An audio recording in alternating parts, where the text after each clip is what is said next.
baby. Ladies and gentlemen, it's Friday. Party boys are It's here. Friday. And it's time for another edition of the Grossi Perna Show, otherwise known as GPS. And you got to say S like it's like a snake. It's like yeah. We're snakes waiting in the snake jazz, baby. rough. That's all it is. That's all it is. Ooh, Tom Grossi, snake jazz. Brandon Perna, right there. Bop, bop. And Oh, that's scat. Sorry. boop boppity bop. Ladies and gentlemen, we got a show for you Oh, today. we do. Because it's Friday. So we do. I mean, we're contractually obligated. Who's contracting us? Nobody. But we are contractually obligated to. Yeah. We made a promise to ourselves. We did. That's the most steel tight bond you can have is the promise you keep to yourself. That's very inspirational on a Friday morning. And I was thinking of, we could get in a licensing deal. I feel like if you and I got a scam call too. Likely? You should pick that up. Son of a bitch! I'll talk to him. I'll have a full-blown conversation with them. Who calls at 9 a.m.? It's a monster. That's who's going to do it. Sorry, what were you saying? I will say, I think a licensing deal would be you and I getting in touch with like Garmin or Magellan and doing some GPS voices. Like maybe we'll get in touch with the people at Waze. And it's just you and I giving conflicting directions. Yeah. Is TomTom still around? Yo, oh my God. TomTom GPS? TomTom GPSs. Let's go. Let's go. Tom, I just made you a millionaire, my That's friend. It, baby. Let's get it. I'm going to call my navigation friends after the show because I've got many. I'm going to navigate them to your bank account. That's it, baby. That's it. Yeah. So we did have an amazing Thursday night football game. First half, meh, but second half. Dude, that's where football's made, second half. Oh, God. That's where dreams are made. We saw Geno Smith, a 99-yard touchdown scoring drive. Geno Smith. And you know what? I will admit something, and this is going to feel gross, and I don't like it. I hate the Seahawks. I hate them with a burning passion of 1,000 suns. I hate them. But there was a part of me for a few moments that I was like, you know what? I wouldn't mind the Seahawks win this game just because of Geno Smith. Just because of Geno Smith. Geno Smith. You love the backup story, the backup success story. And Geno, he's hung around. Hasn't had an easy go of it in the NFL. Only quarterback I can remember who got punched in the face by one of his teammates, broke his jaw with the Jets. Everybody rooting for Geno at this point. Sure. Wilson gets hurt. There's a double punt in this game. We're going to go through all of that. All the fingers, all the digits getting injured in this game. And then I've got a couple questions to pose about this game, bigger football topics, and then some preview of the Sunday's games. I got some Bills players I want to shout out. Bills Chiefs, biggest game of the week, I think. Browns Chargers, the low-key, sneaky good game everyone should be paying attention to. And of course, Packers-Bengals, Broncos, Steelers. So a lot to get through today. Last night, I was actually a little jealous of you, Tom.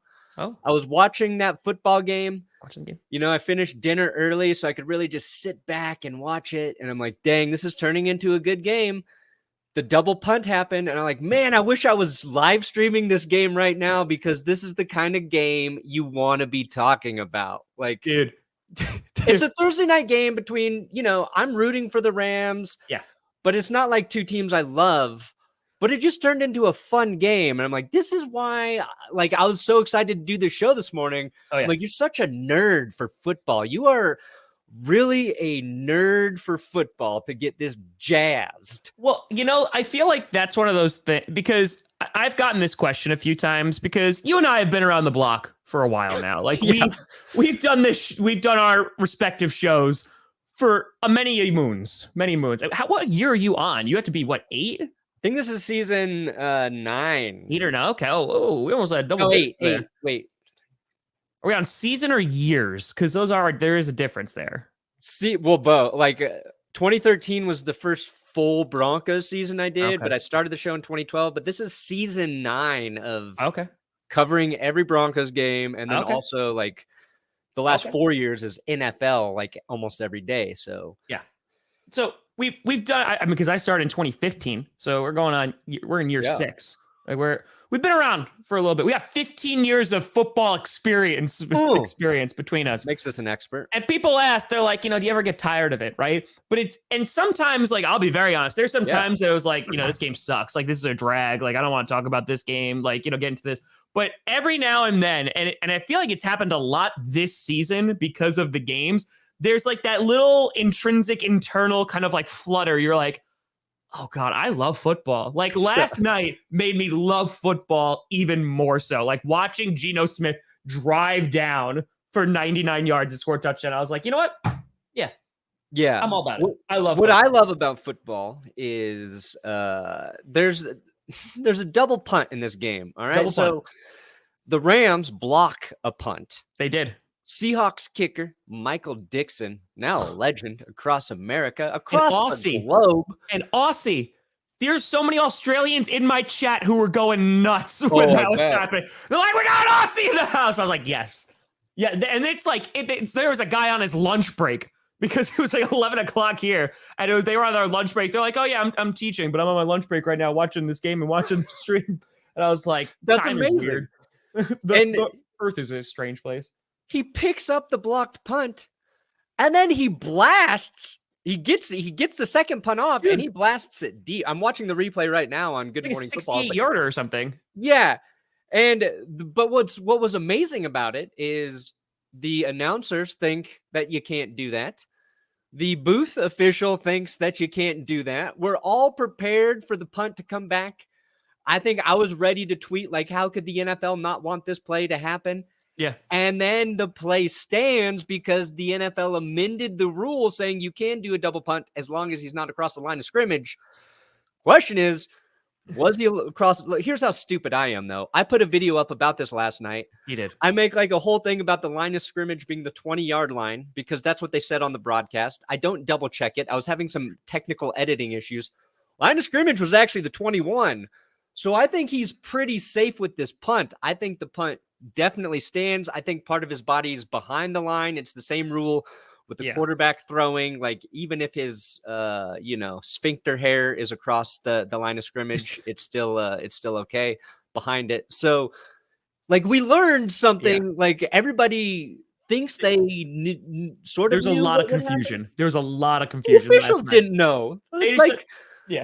How often does that happen in sports where even the officials like, what the hell do we do here, guys? Yeah, like it was Pereira, right, who was on talking to the commentators like while it was happening, and he's like, you can't like do that, and then like he was wrong too because he's like, no, you can't do that, and they're like, okay, it's all good, and I was like, what? I mean, listen, Dickson, and he like scooped it with one hand too. Like spinning the ball, and he's just like juking people. He's like, nah, I'm going to let this thing rocket out of here. Yeah. And I was like, you know what? I think I want a Dickson jersey when he gets eventually brought to a better team. But yeah, I thoroughly appreciate it. I know about the double punt. I didn't know like if he was past the line of scrimmage. There was just a lot of chaos and confusion, and Rams fans were very unhappy. But football fans were like, that was really cool. It should just count.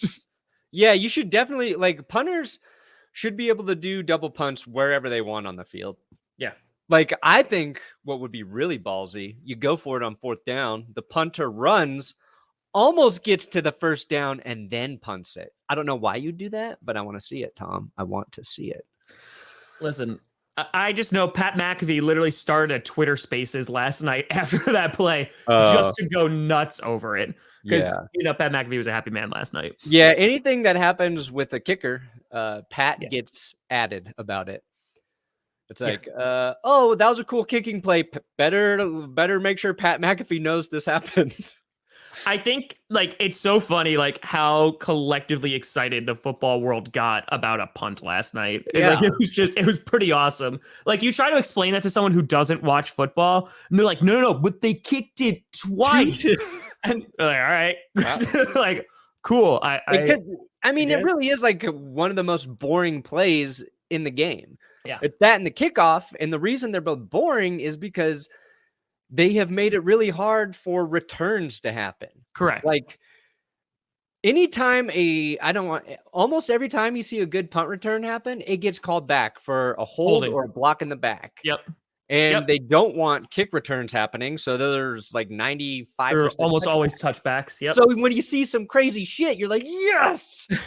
Yes! Special teams is a thing. Yeah. It was awesome though. It was great. By the way, you know what? We're gonna do this morning talk first. Talk loud. I'll be in the shower. I got all you. All right.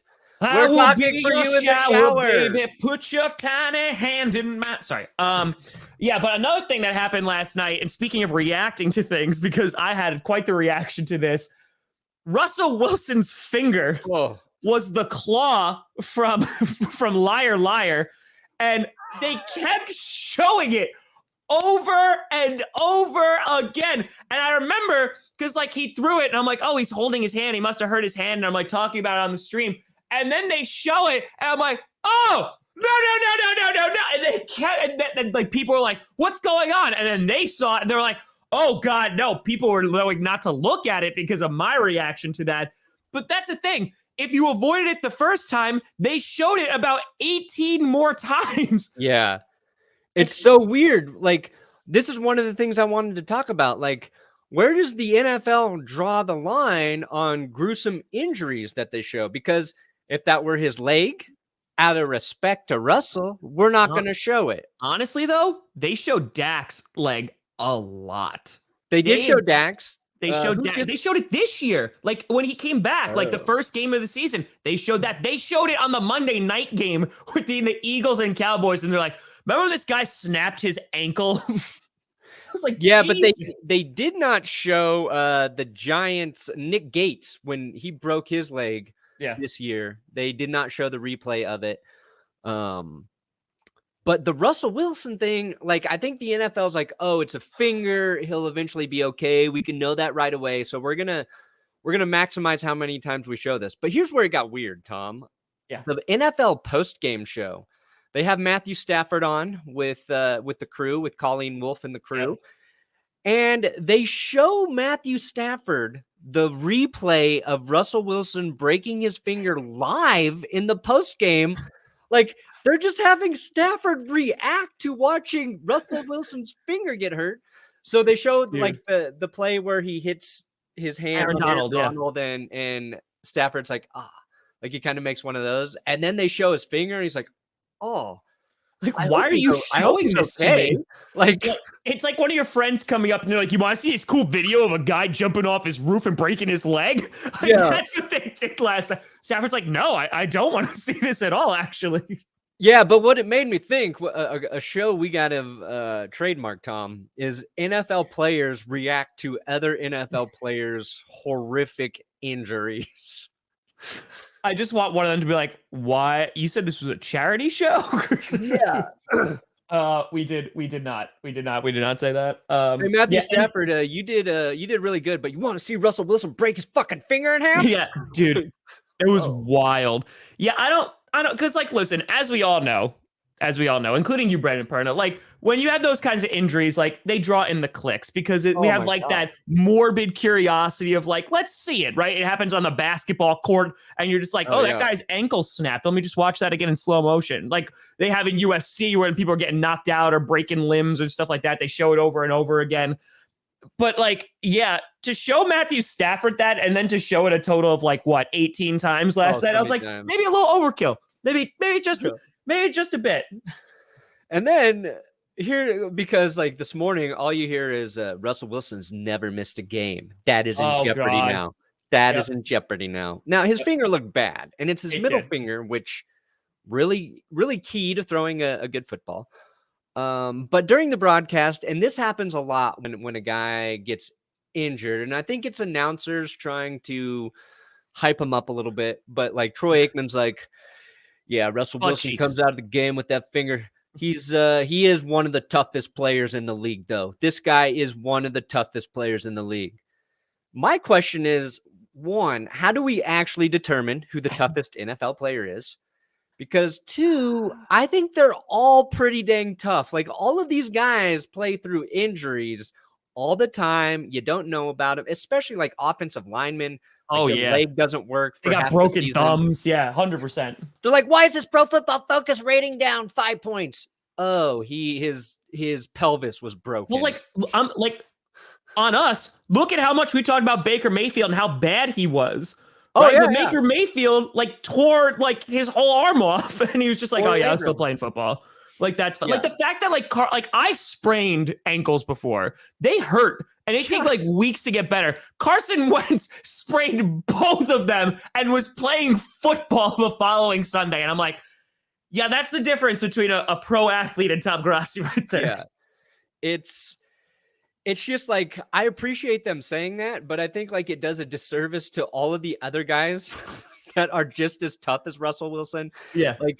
Jared Goff won a playoff game last year with a broken thumb. With 4 fingers, yeah. Yeah, that was impressive. And nobody cares anymore. Jared Goff sucks. That's the narrative now, right? It's totally unfair to him. But they do it all the time. I remember when the Broncos had their Super Bowl 2015 run and win, Evan Mathis was a key offensive lineman they signed late. And he played almost the whole season with just a horrible hamstring injury.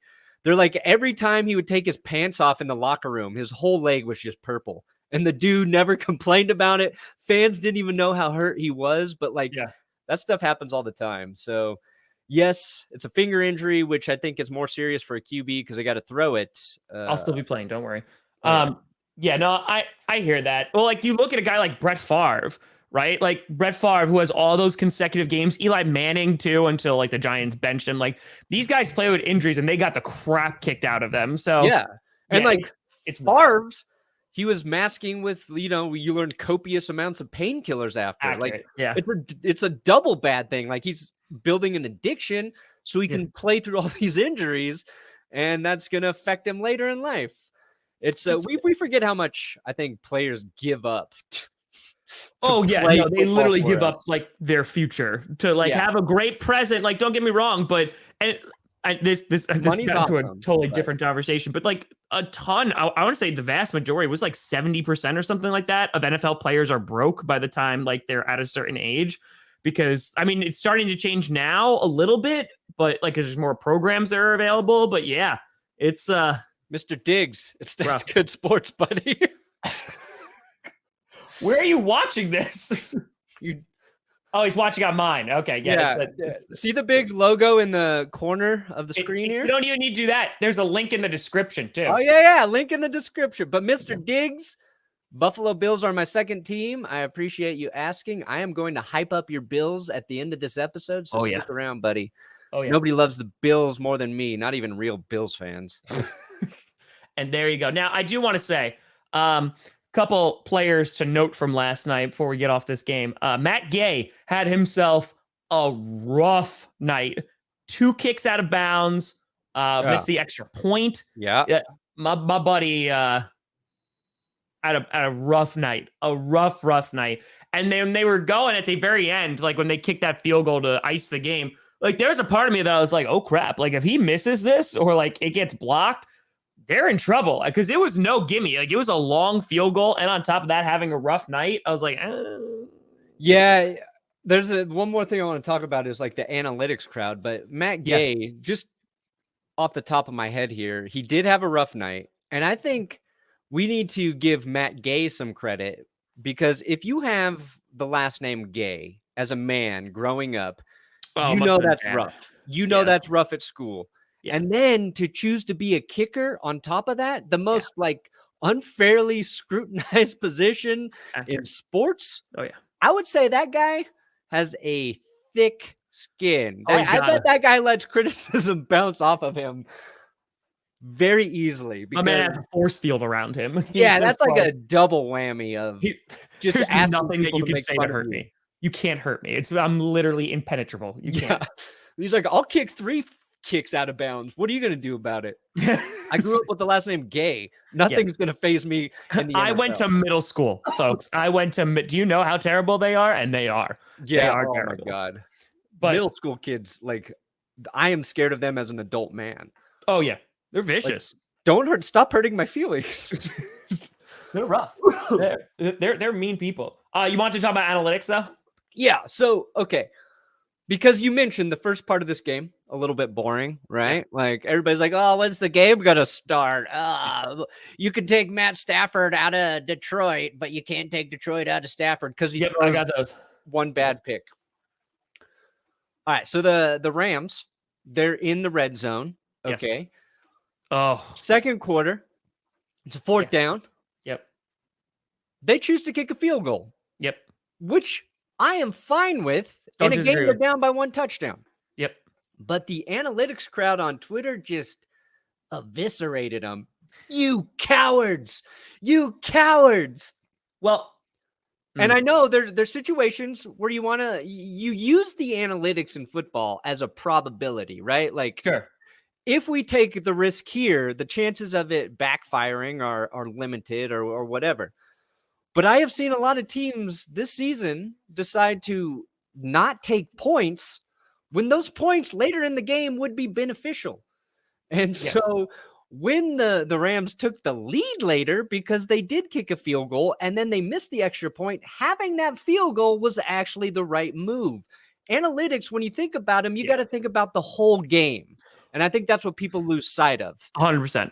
And they get so invested in the micro, they don't see the macro. Yeah. Well, because that's the thing. I don't disagree with that one at all. Where I disagreed with, and what I actually didn't like, it was from both teams. There was one play where it was 3rd and 10, and the Rams just gave up and ran it. Like, that one was a weird one.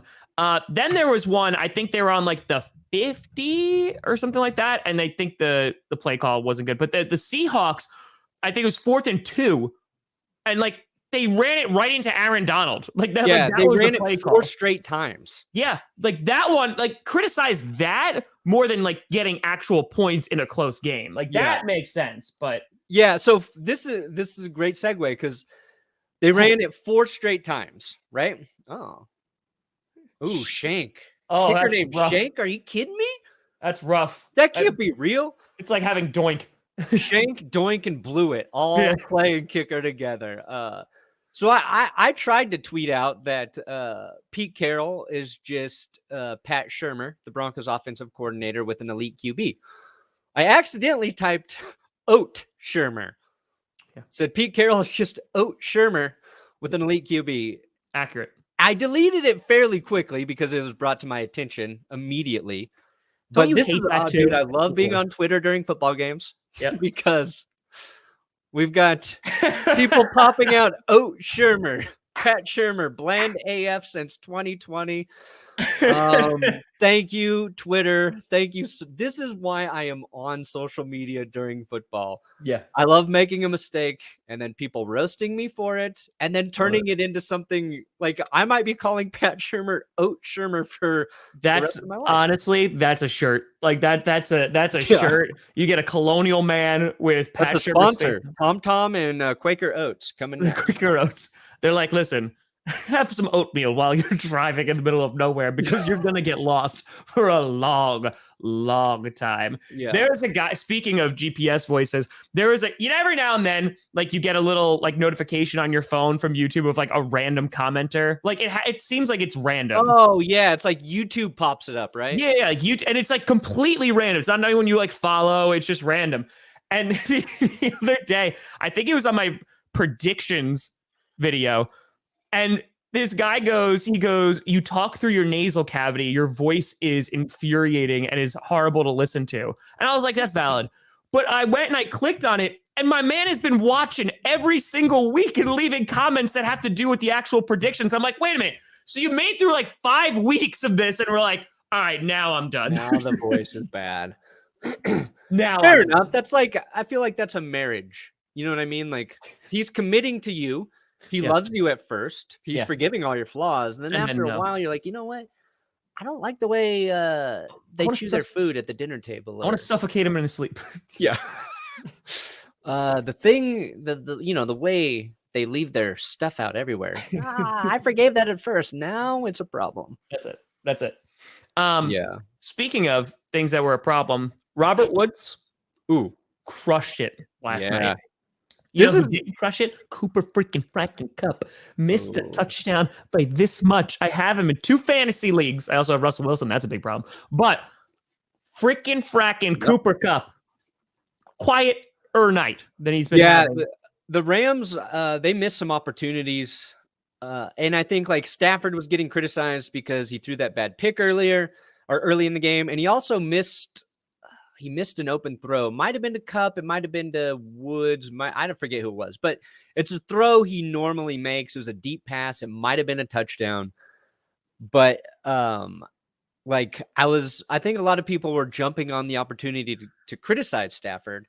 Oh, and I was Stafford about to hate is tweet real. like Stafford looks a little off. And as soon as I was almost going to hit tweet, he connects that deep ball to Deshaun Jackson. Yep. Not even a great throw, but Deshaun comes back, gets it, and then takes off. Yeah. I'm like, oh yeah, you forget like good quarterbacks, they also miss throws sometimes. They also don't play perfect, especially beginning games before they get warmed up. And then he finishes with, like close to 350 passing yards, the touchdown. They handled the game. Dude, that play, and you retweeted that too about Deshaun Jackson. That one play with Deshaun Jackson that he looked old and young at the same time. Yeah, that was Scott Hansen. He's like, oh, and like you see, he's like, oh my god, he's gonna score a touchdown, and he literally just like, nah, and he's just tired, out of bounds.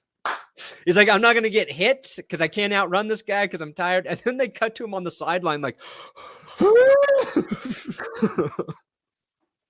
I love it. I love it so much. Just don't criticize my Matthew Stafford. That's all I'm saying. Dude, I love Matthew Stafford, but it does seem like, and it was said last night too, because there's a lot of people in the chat that were like, Matthew Stafford's washed, he's overrated, he sucks. I'm like, dude, is it because he's gone to LA and like just no one talked about him when he was on Detroit and now he's in some kind of spotlight and he was hyped up this offseason and everyone's like, let's tear him down. But dude, Russell Wilson missed a throw like, I don't know, shortly after him, a deep throw. Like not quarterbacks aren't going to hit all of those easy deep throws. Yeah. Got to warm them up before you start driving. TBK knows. He knows. Yeah, the difference is like good quarterbacks, they eventually make up for their bad plays. Mm-hmm. I've been watching a lot of bad QB play for the last few years, so I feel like I'm an expert here. Yeah, it's true. That's true. What happens with bad quarterbacks is later in the game when they have that opportunity again, they screw it up as well. So like, and I saw that last week where there's a missed opportunity, but then Teddy Bridgewater got hurt, and we had Drew Lock come in, and he was not gonna make up for it. And then he actually did, but it got called back because of a flag. But like, the guys like Stafford, Wilson, Rodgers, Brady, Mahomes, Josh Allen, they might be off early. They might miss some throws, but when it counts, they're probably going to hit. They're probably going to hit on the important throws when the game matters. After the game too, I think it was Steve Smith was criticizing the Seahawks, and he was criticizing Geno Smith, and he was like, no, that's not what I'm saying. I'm saying you got to play 4 quarters of football. I was like, but Geno Smith came in the second half. Yeah, I think he meant the Seahawks, but it sounded so much like Geno Smith. Which, by the way, that last interception was not on him at all. Like, that was not his fault. And the receiver fell down. Tyler Lockett then, by the way, Tyler Lockett must have been watching some soccer before this, because like he gets tapped and he's just like, oh no, and he like falls, and I'm just like, and he just sits there, and the refs are like, nah, like we're not even gonna touch that one because like wants the flag. There's nothing there. There is absolutely nothing there. But I will say that the officiating last night, there was moments where it wasn't good again. And I feel like now, like, there's such a microscope, because I got questions about this. People are spending money to be like, hey, can we talk about this? Like, how bad? They're like, is the officiating, like, what's going on? Like, because it is bad this year. Like, we've talked about it, I think, every single week at this point, that it just, they look worse than usual, which is hard to do. But they're interfering with games. Will and I had Dave Damashek on the podcast this week, and like he's been covering the NFL for so long, and he's like such a knowledgeable football guy. We kind of asked him, do we just forget every year how bad officiating is for the first half of the season? And he was like, yeah, we do. It's always bad. And the other issue that we got into discussing, and I think it's like important, is like in the 90s, a bad play would happen, but you forget about it because the only time you're re-seeing that play is like if it makes it into Sports Center.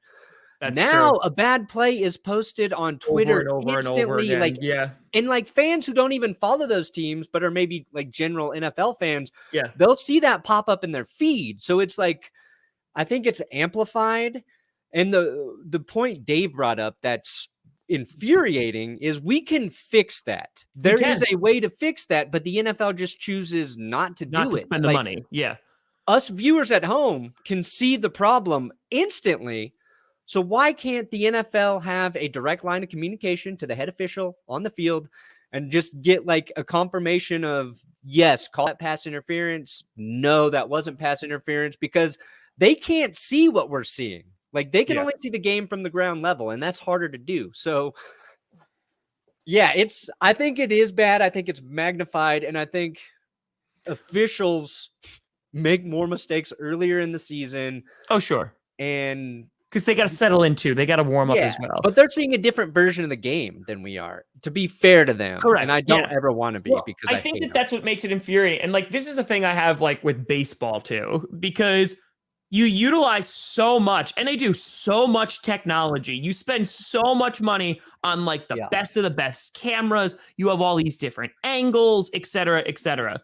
And you're willing to spend all of this money to try and better the product.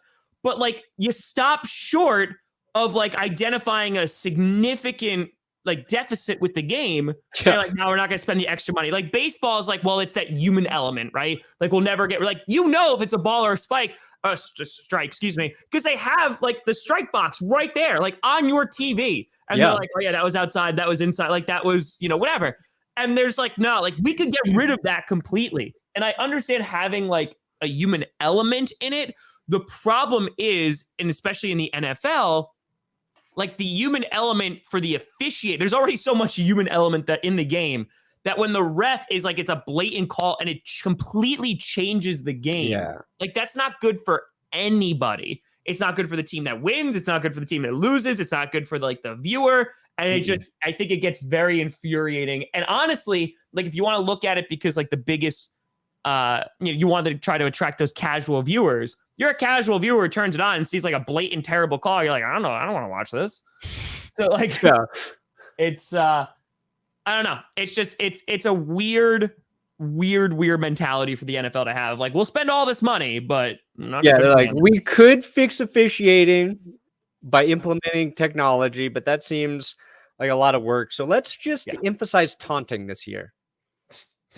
Let's just get people upset about that, and then we'll pull it back, and they'll be happy that we're not calling it anymore, and we'll move on to next season where we do the exact same thing. I love that. We create our own controversy, then we take it back, and then the people love us again. Yeah. Dude, when I think it's the NFL's cheap, too. When I went with Adam down to the middle of nowhere to look at the field that he helped get built here in Colorado, we were talking to the guy who built the field, and he was telling us, like, this is the best turf you can have, like in terms of safety, in terms of like the way they've designed it. And he's like, there are NFL stadiums that have worse turf than this in there. Yes. And it's because the owners refuse to pay for the best possible turf for the players to play on. And that's like an insane thing to think about. Like, why would you not spend the money there? Yeah. But billions. Well, listen, I just want to say the Green Bay Packers use a blend of Kentucky bluegrass and also turf, and they put it together and it grows like a seed. And we got some damn good turf. That's all I'm gonna say. Soldier Field, garbage. MetLife Stadium, garbage. Washington football team, garbage. Their whole stadium's bad. Their whole stadium, they're literally leaking poop. Yeah, and they're under investigation by the DEA right now. Yeah, so cool. Washington. Hank Schrader from Breaking Bad is breaking down their door. Yeah, that's it. All right, so that's a Thursday night. You got anything more about Thursday night game? No, we need to talk about some games coming up. But I will say, this is the last point. I love calling Rams games because I can use so many props and call them so many nicknames. Like Aaron McDonald's, like that's easy. That's an easy one. I don't say that one, but every single time Cooper Kupp caught a ball, which wasn't a lot of times, I say Cooper, and then I'd hold up a cup. It was great. It was wonderful. We got that physicality. And my favorite is that pass was caught not by a car, but Van Jefferson, which then we started quoting Chris Farley in the chat. So like, I do enjoy calling Rams games. Live in a Van Jefferson airplane down by the river. Wow. Down by the river. Van Jefferson airplane. That's it. Sorry. That's all I wanted to say. It added nothing to the show. No, I do that all the time. All right, let's talk about some week 5 previews, Brandon Perna. Oh, yeah. Where do you want to start? Oh, baby. You know, we'll leave our teams for last. Okay. You talk about this sneaky good game, and I completely agree. The Browns-Chargers, dude, that's going to be a fun game. I think that's a playoff preview. I agree. I completely agree with that. But you have the Browns coming in. Baker obviously got his torn labrum. Yeah. It's in his non-throwing shoulder, though, so let's not... It hurts probably every time he moves, but it's not that bad.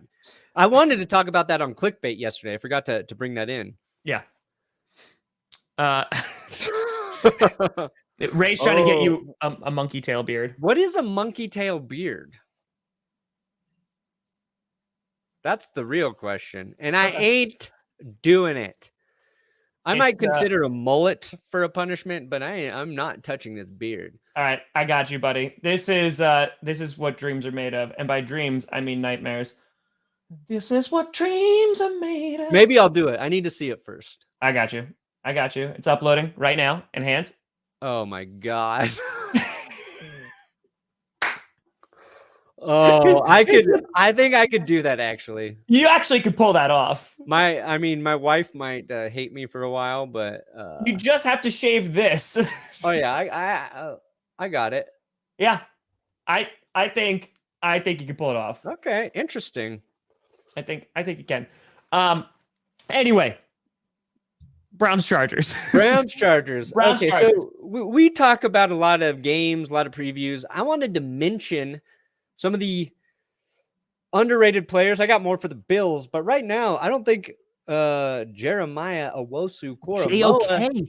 JOK. Yeah, people say JOK because his name's kind of complicated, but it's one of the few names I can actually say correctly, oddly enough. Right now, second highest grade in Pro Football Focus for linebackers. Smart draft pick by the Browns. Their defense is playing well. Also the second. Their secondary's been good. Grant Delpit's been good. Greedy Williams looking nice. But this guy, when you've got Myles Garrett wreaking havoc up front and you hit on your draft pick, I think the Browns defense is going to continue to get better. It's going to provide Baker the opportunity to play through that injury. And Jeremiah Owusu-Koramoah and Mr. Taki, that duo of linebacking names alone should get you excited. Dude, Chargers are good too. And then there's the Charger. Dude, JOK, like there was a play he made. I think it was Cook who was running that he was like 8 yards. Like JOK was like 8 yards deep and he ran still and like made that play like to stop him. And like, yeah, JOK, like when I remember draft night because I wanted the Packers to draft him and he fell to the second round. I'm like, how did Newsome and JOK fall to like the Browns? The Browns didn't have to do anything. They're just like, oh, okay, yeah, we'll take these really good players and have them like add them to our defense because their defense, like they have added to that defense over the years and like it's finally starting to like bloom and they're looking good and they're staying mostly non-injured. And Myles Garrett is literally a walking highlight reel. That was the issue for him last year. They're like all of their secondary was hurt, so it was a liability. Oh, but they're gonna be good. And then the Chargers, their defense looked pretty good last week. Justin Herbert having a good one. I saw your little passive aggressive tweet that Justin Herbert had a bad throw, and you're like, probably no one's gonna talk about it though. Well, that's the thing. Like, that's like a few layers deep sort of tweet for Broncos QBs, and every bad pass gets pointed out. Sure, and that's another example. Herbert missed an easy open pass early. But what does he do? He makes up for it later. What good quarterbacks do. But I did have to take a jab at him because he looks really, really good and he's getting better. And Joey Bosa is like a Charger I hate. Like I've always hated Joey Bosa. His personality rubs me the wrong way, and then he's really good on the field. But then the refs. He rips the refs, and then he just takes some cheap shots at Derek Carr. I'm like, oh God, I'm starting to like Joey. Oh no, what's now. happening inside me? Yeah. He's just like Derek Carr. He sucks. Like he's scared of getting hit, and you could see him crumble in that game. I'm like, dang, dude. He went after his family. Did Joey Bosa get fined yet for saying the refs are blind? Oh, he's going to. Dude, and he's gonna be like, okay. Like, I just like I imagine all of the NFLPA is just like, what? They can't find all of us. Like, yeah, no, exactly. They can. I don't think they've given him a fine yet, but can you imagine they don't? And then it's just gonna unleash, just like, oh, we're allowed to talk about the rest now. Okay. But yeah, this game, you have a really good offense. Eckler getting it going last week, looking real good. Finally getting that run. He's a guy I root for. Eckler, short dude. Already on my list. Went to Western State here in Colorado. Gunnison, Colorado, a town I spend time in almost every summer. Root for that guy. So you're a full-blown Chargers fan now. No. I mean, if I got to root for a team in the AFC West that's not the Broncos, it would be the Chargers. Yeah, who else are you going to root for? That's gross. Dude, I've gone through phases where I just hate every AFC West team with a passion. When I lived in Kansas, I hated the Chiefs more than anything. Then I moved to San Diego and the Chargers were good, and I hated the Chargers because I was around their fans in bars every week, and there's a bunch of bros, a bunch of bro Chargers fans by the beach. Did not like them. And then the Raiders, they were the team I hated the most before I lived in those other cities. You came out the womb and you're just like, nah, yeah, that ain't it. But that ain't it. It's fair enough. But who'd you pick for this? I picked the Chargers, but the reason I gave was because I don't know if Browns fans are going to travel as well as the Raiders fans did this week. So it might be a 50-50 split instead of 75-25. Yeah, I think I picked the Browns. It's hard to say. I can't remember. It was so long ago. It was yesterday. I can't remember. And I think because Baker's hurt, I'm going to give the slight edge to the Chargers. But I mean, I think the Browns defense is the difference. Yeah.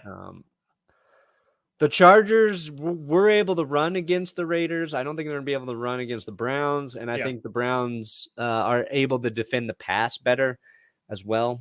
So I'm going to go with the Browns winning that game. Then we got another AFC West matchup for me. Well, it's not. It's an AFC West team, the Chiefs, and they're playing the Bills. Yeah, I was about to say, I was like, what's going on? Okay, got it. It's an AFC West team I need to lose. The Chiefs, Buffalo Bills. I'm excited for this game. All right. This offseason, we all thought they were going to lose their linebacker, Matt Milano. They're Bills fans were like, we think he's gone. They don't have the cap space. The Bills make that signing work. They bring Matt Milano back. Matt Milano right now, PFF's highest graded linebacker in the NFL. He does everything. Specifically, very good in coverage. You need your linebacker to be able to do that.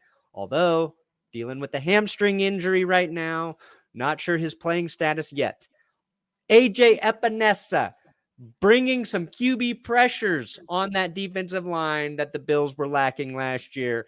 And opposite, Tre'Davious White, cornerback, Taron Johnson. Trey White. Becoming a real compliment, playing better than Trey White right now, allowing a passer rating of 57.9, ninth best in the league. So the Bills defense, I wanted to give some love to. We've been generalizing it, but I wanted to talk about some specific players. And this defense is going to get their first real test against the Chiefs in Arrowhead. I don't expect them to be perfect. The Chiefs are getting Frank Clark back. So although he doesn't play until the postseason, regardless, he just pleaded guilty to his Uzi and his Lambo charges. I mean, not guilty. He pleaded not guilty, although we all know he is definitely guilty. But Chris Jones not practicing right now, missed 2 days. So if the Chiefs get Frank Clark back, but don't have Chris Jones, that's not even a wash. They're worse off without Chris Jones. They need Chris Jones on that defensive line. Otherwise, I think the Bills can run it. I think they can throw it, and I think they can score as many points as the Chiefs. And don't forget Josh Gordon playing this weekend as well. They got the number 2 offense, baby. Bill's got that number 2 offense right behind the Arizona Cardinals and the number 1 defense. Yeah, the name that you didn't mention. Sure.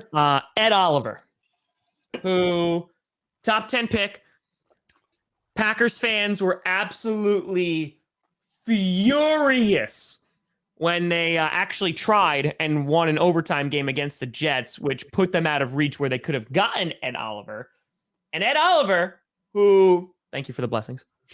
Ed Oliver, is he dealing with it? I don't think he played in game 2, but like my man has not stepped it up.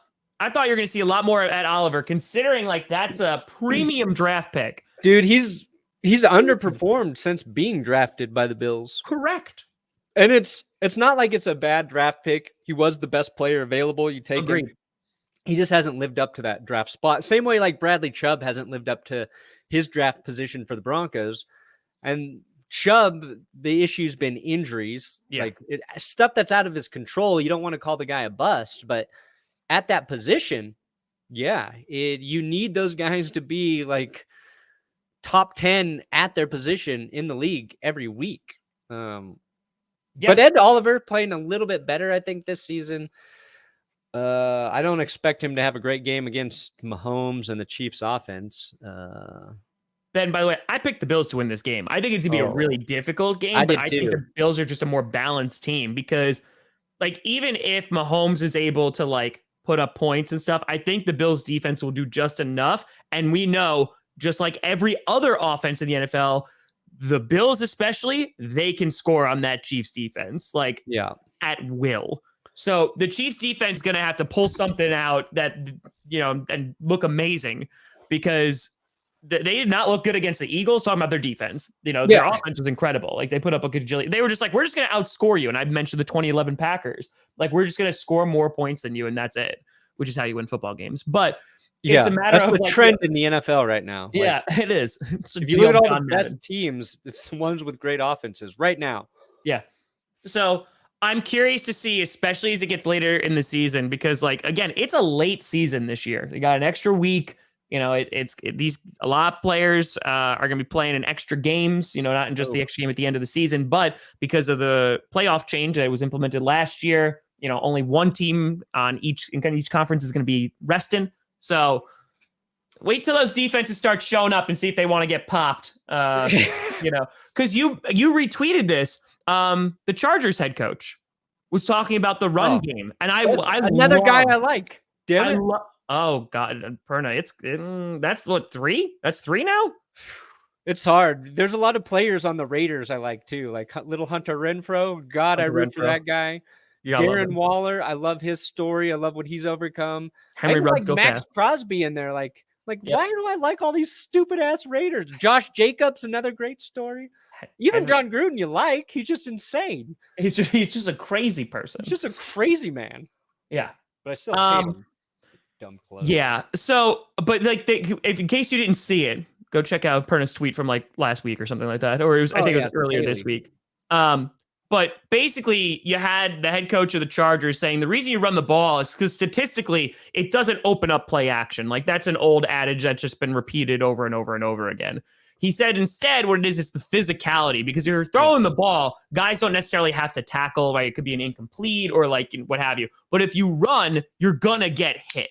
Like, and I remember like back in the day when Tom Grossi played the football, like run plays, like you are gonna get popped. Like even if you were a wide receiver, because you had to like set a block, you are going to get popped. And like, that's where that physical element comes into it, and you look at like those teams that may be a little bit softer when it comes to physicality, because, football players, they don't like to say this a lot, but it hurts getting hit. And especially, I remember talking to Ryan Grant, and he was talking to me like in Lambeau in the dead of winter, like there was just like a normal tackle.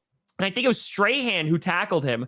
And like, he's just lying on the ground next to Grant. And he's just like, that effing hurt, man. Like he's like just there like, yeah, that didn't feel good. And like, there's some guys who can take that better. And there's some guys who are incredibly aggressive and have that mentality of like, listen, I'm just going to hit you harder and you're not going to want this. Like, can you imagine being an offensive lineman, Perna, and like, you're just going to get popped every single play.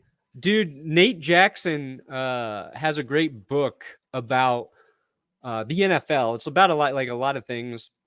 And he was like a practice squad guy that makes the roster, but he's just talking about like the violent amount of force that your face and head absorb on almost. He's like, your face masks are hitting each other every time you're blocking. And like he was a tight end, or he was a receiver that they made put on weight to play tight end.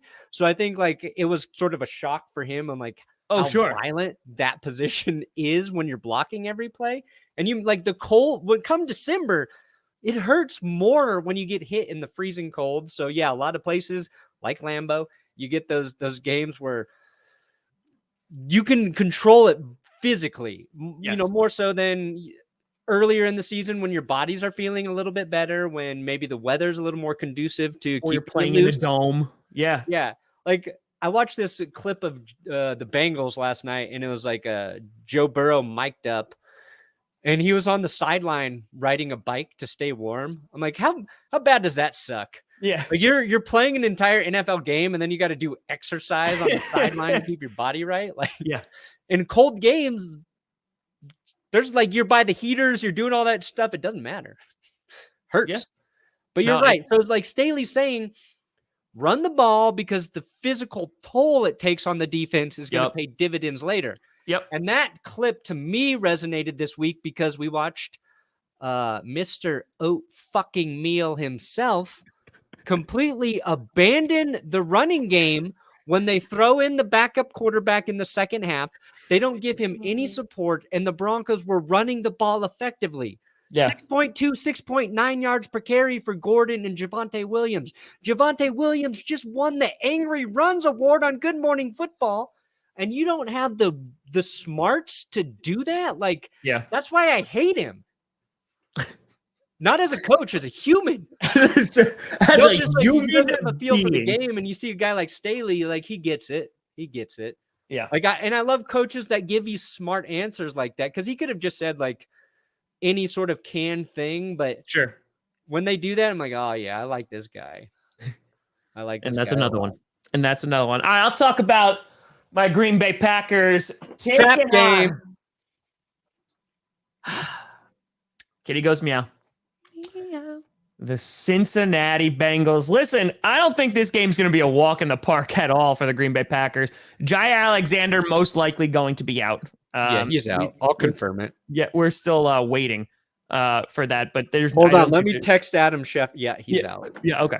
Who I love Adam Schefter's response, by the way. Did you see that on McAfee's show when they asked him? He's like, "What about Jair?" And he goes, "It's not good." And people were like freaking out. And he was like, "Yeah, could be a couple weeks, could be the end of the season." I was like, "You said nothing, so you know nothing," because those are very different pieces of information. Yeah, it could literally be out one game or all of them, or all of the games. So regardless, but. The Packers going into Cincinnati, obviously hurting a little bit. Elton Jenkins he was practicing again, so that's a big positive. Might have our second left tackle. You mean Elgin? Yeah, yes, exactly. Elgin. Elton John. Josh Myers, our center, has a finger injury, probably not as bad as Russell Wilson, but I think that he is still going to play, hopefully. Kind of important for a center. Yeah, just a little bit. Well, actually, if Myers can't go, Elton Jenkins can play center because that man can play every single position. He's going to get paid all the money when we have to re-sign him. But so that's a positive. I'm not very worried about the offensive line. On the offense, though, I'm not concerned. The defense, I'm a little concerned because you have Eric Stokes, who's going to be going up against Jamar Chase. That's going to be interesting. Rookie on rookie. There. They played against each other before, too. So, but thankfully, Eric Stokes, go fast. I mean, that is a good thing. He's been good. He's been very good. Been a great draft pick for you guys. Oh, yeah. Big Ben was targeting him a lot last week. And he made Big Ben pay. Oh, yes, he did. He paid a toll. Now, I think this might be a little bit of a high-scoring game. It could be. The Cincinnati Bengals defense, struggle a little bit with the Jaguars. But I think the Packers should do just enough to win. But this could definitely be a trap game. And this could definitely wind up I don't even know if it could constitute as a trap game because technically they're 3-1. But yeah. I do have the Packers winning, but this could be a really actually fun game. Oh, and I forgot to check, Perna. Hold on. This is really important. NFL TV map. There was a rumor that I actually might be able to see this game. There was a rumor. And if I could actually see this game and not have to... Oh my God, it's going to be on my television screen. Happy days! Because the Jets are playing in the morning and the Giants are playing in the evening. Thank God. Okay, we're good. You're getting the Packers game? I actually get the Packers game. I have to watch it off the crappy NFL Sunday ticket, which is garbage because it delays everything. You don't nod your head, Perna. You're in Colorado. You're in the promised land. You get to watch your Denver Broncos every single week on the television screen. I do. You just got to pay for basic cable. I don't think they've ever had blackout game. And I think the NFL got rid of that anyway, but is it your game the afternoon? Is it an afternoon game? 1 o'clock. We have 3 1 o'clock games in a row. That's why Matt LaFleur said you got to wake up with your piss hot. Okay, this is going to be hot in the morning. Our teams are playing at the same time then, because I'll be co-streaming with Tree since the Broncos play the Steelers. Oh. And then, so we all get to watch our games, which is nice. That is nice. And then enjoy afternoon football. Afternoon football, I'm going to enjoy it. And then I'm actually going to have a break after the game. And I'm actually going to be able to do the post game right after. And then Sunday Night Football, I'll be in bed by midnight. And it won't be 3 o'clock in the morning like it has been every single Sunday since this has started. But yeah, I'm all about it. But yeah, how do you feel about this Bengals-Packers game? I agree. I think it's going to be close. I think there's a chance for it to be a little bit high scoring. Mm-hmm. The Bengals, I don't trust their defense yet. Where's Jesse Bates? Is he playing? The Bates Hotel. I might have to put a blindfold over KGM here though, because there's gonna be a lot of Kitty Goes Meow fans. You gotta. It's gonna be rough. Packers. Let me look at this injury report here. Oh yeah, because the Bengals are a little banged up. Joe Mixon got that sprained ankle. He may play, but he's gonna be slowed down just a little bit. You guys are gonna have the Pirine. What's Pirine's first name? Samaji? That can't be right. Am I saying that?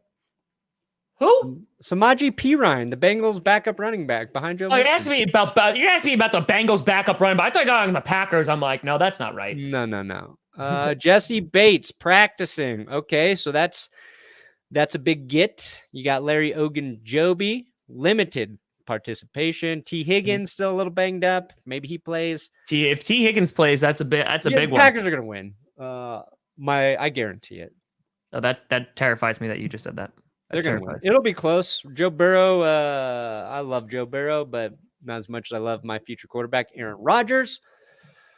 How much are the Cardinals gonna lose by because of you? We'll see. The Sixels. Never forget the Sixers. The Cardinals, I hope I don't curse them. But we'll keep an eye on that. Buddy, you better hope not, because if the Bills beat the Chiefs and the Cardinals lose, guess who's going to have to be number 1 in your power rankings? You're going to curse the freaking Sixels next week. I'd never do that. You're just going to you'll put the Raiders up there again. I'll keep the Bills at number 2 for eternity. You put the Chargers up there. It's fine. And so the Broncos-Steelers game, this is interesting. I'll have a full preview of that tomorrow morning, as I do every Saturday on the That's Good Broncos channel, my second YouTube channel. When are you going to get a second channel, Tom? I'm not. I'm just going to throw all of it on there. You don't want to watch it, then don't. That's smart. That's what Tom Grossi says. It's good. Like, I think we're waiting for today to see if Teddy's going to play. Teddy Roosevelt, king shit. If he plays, I think the Broncos win. If Drew Lock plays, I'm a little scared because, again, Pat Shurmur does not like to adjust how he calls games based on. He's the opposite of a good coordinator. You're going to run his system no matter what. If it's failing over and over and over again, which it could against a good Steelers defense, TJ Watt getting healthier, that scares me. Yeah. But like the Broncos and Steelers are oddly similar right now. They are Good very defenses, questionable O-lines, questionable QB play, depending on whether it's Teddy or Locke. All these great wide receivers that aren't getting utilized. Running game that's not working for different reasons. Like the Broncos, it's because they don't continue to run the ball. They just don't want to. Steelers just can't because their offensive line's that bad. You know, it's a scary game. Like if the Broncos lose this, people are going to be, oh man, Broncos country it's going to be rough. But if they win, then we're 4-1. You know what I mean? Like, should the Broncos trade for Geno Smith? I don't think so. I think Geno benefited from going into a game where people weren't ready to defend Geno Smith. Like, people didn't know he was as good as a backup as Geno Smith. Yeah. Well, because I thought Drew Lock was playing, I may or may not have chosen the Steelers to win this game because it's all right. If he does play, that's a safe bet. Yeah. So, yeah. But the merch was so good. The Horsecock Lock merch. Yeah, it was so good, buddy. Yeah. It's such a waste. But dude, I was so ready for him to be the guy. I know, but you've said that about a bunch of quarterbacks now. Said it about Joe Flacco. Said about Case Keenum. Said it about Trevor Siemian. Never said it about Paxton Lynch, except the day we drafted him. Then I saw him throw a football. I'm like, oh shit, this is not good. Yeah. Well, I will say, I wish the luck in the on this Sunday, but Tom Grossi needs to continue the dominance of the league, in which Packers will be on 4 straight wins. You know, no big deal. MBD. Because this little stretch here after week 6, there's potential we get David Bakhtiari back. Bakhtiari lineman will be amazing. Now, again, the big question mark is Jair Alexander. That's the big question mark. I hope he's only missing a couple weeks, and because other than that, that's gonna be a problem. That's gonna be a big old issue. But Jalen Smith not playing on Sunday. Not playing. But Brandon Perna, getting warmed up, ready to go.